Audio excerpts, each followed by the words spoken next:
You probably have heard of the YouTube purges that are undergoing right now.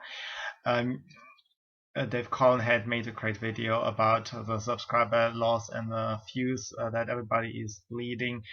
Styx Hexenhammer,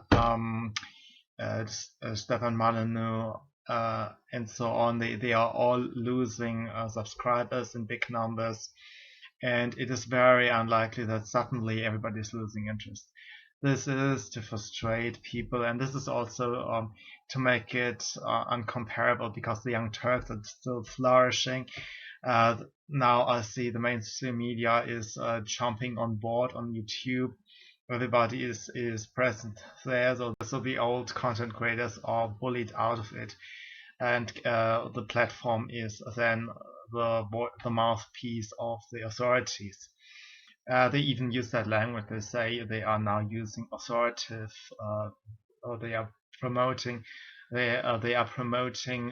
authoritative sources. So authoritative derives from authoritarianism, and that is exactly what they have in mind. That they are not the more reliable sources, and they absolutely do know that. For independent content creators, it is best to now diversify the platforms. I'm already co-uploading on Dailymotion, and I will also in between upload on BitChute. You will not miss a video when you are following me on Minds and Gap, which I would invite you to do.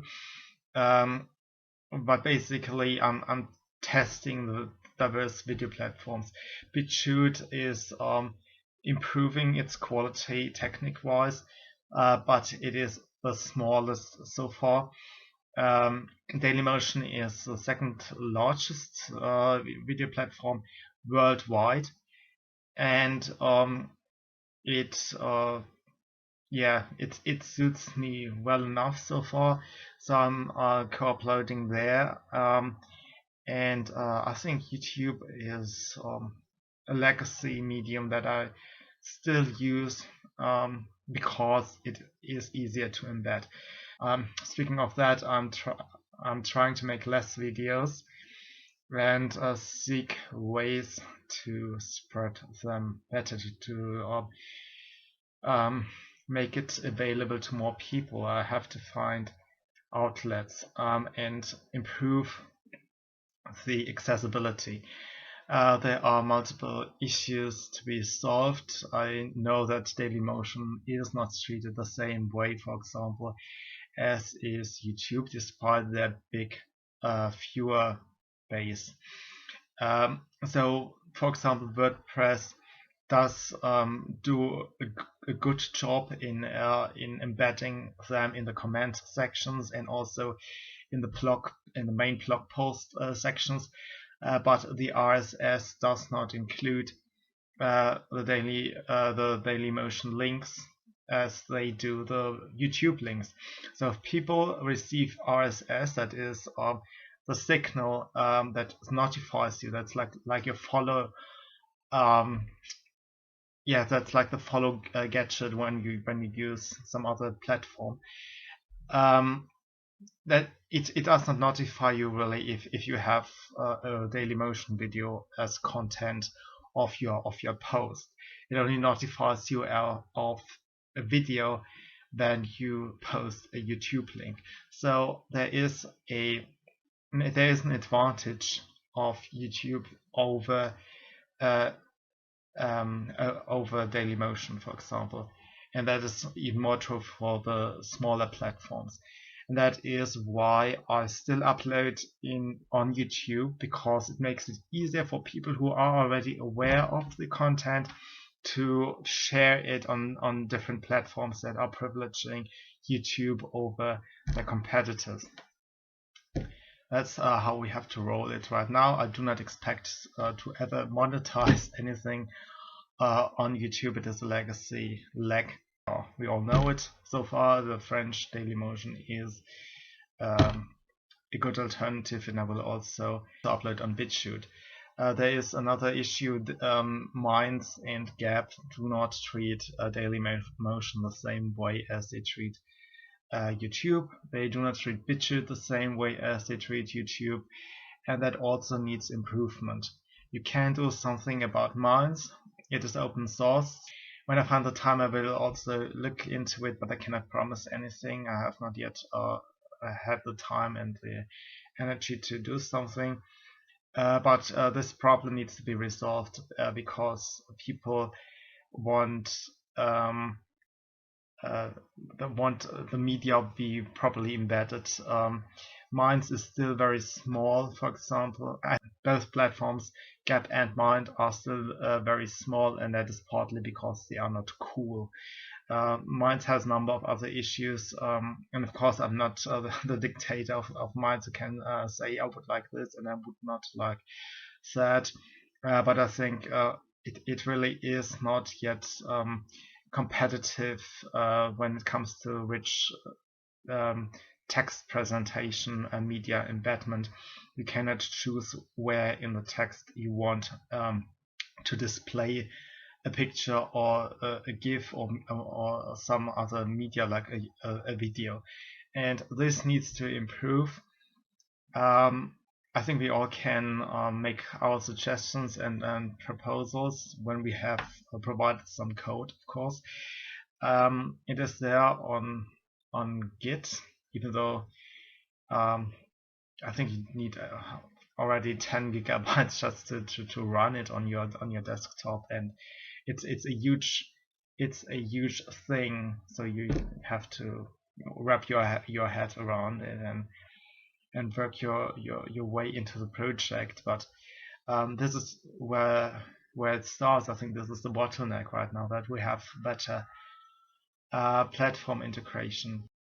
Actually, what I wanted to talk about today is the social media fatigue, because conservatives are treated like trash all the time.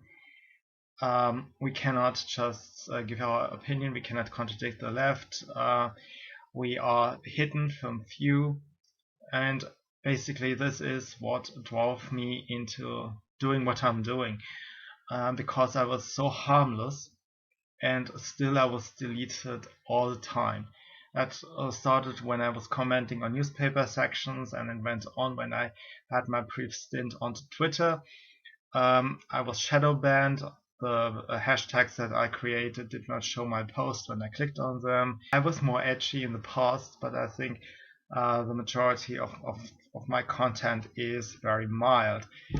And I absolutely hated that I can no longer be edgy, to be honest. I wanted to talk about all sort of things, and not only the most necessary pressing topics of the day. I am even pro-Islam. I I just treat Muslims like everybody else, and this is apparently no longer fashionable, because we have to pretend that it was not synagogues who must be protected with heavily armed policemen all across Europe, but it were mosques. There are now new numbers.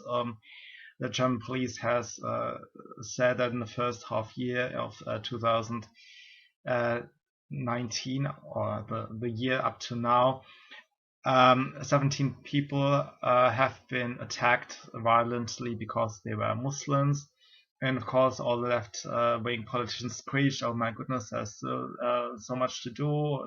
These poor Muslims are afraid," and so on and so on. But we are talking about 5 million Muslims in this country, and only 17 have been attacked violently over half a year. And I'm now a bit blasphemous, but any schoolyard had seen probably more than 17 attacks in the same span of time, but they were from Muslims against non-Muslims. Every schoolyard sees the reverse violence in that number that the entire nation produces against Muslims. Public attention has completely lost its perspective, and I do not want to walk on eggshells for Muslims, because for all my life they were just my acquaintances, my friends, and I do not see any reason why I should treat Islam differently from Christianity or Judaism. What is okay with Judaism should be okay with Islam, and it's not like Muslims have been persecuted ever in the Western world. It's the other way around. The Western world had been attacked by the Muslim world again and again and again for centuries on. So I absolutely do not understand why we have to pretend that Muslims are somehow the victims of Westerners. That is a true conspiracy theory, and it's one that is very common in the Muslim world. They believe that a Jew is basically behind every single of their problems. That's basically the foundation of Islam at this point. I'm very sorry to say that. Of course, I do also know that there is a different approach to it. I know people who I think become better people when they think about Islam intensely. I know people who are more hospitable, more forgiving, more helpful, more kind, because they have thought about this or that surah, who pray when an attack had occurred from Islamists and for victims, and who do mean it. I mean, there's no question. I am a person who has a three-dimensional view, and it is shocking that somebody like me has a hard time to get to speak. But I will also say that I'm absolutely determined. I think we all have to just keep going and continue what we have to do. It is unacceptable that ordinary citizens who are not calling for violence, who try to actually do their best to get into a conversation, which is the opposite of violence, and is the only thing that can prevent violence, that these people are punished for doing so.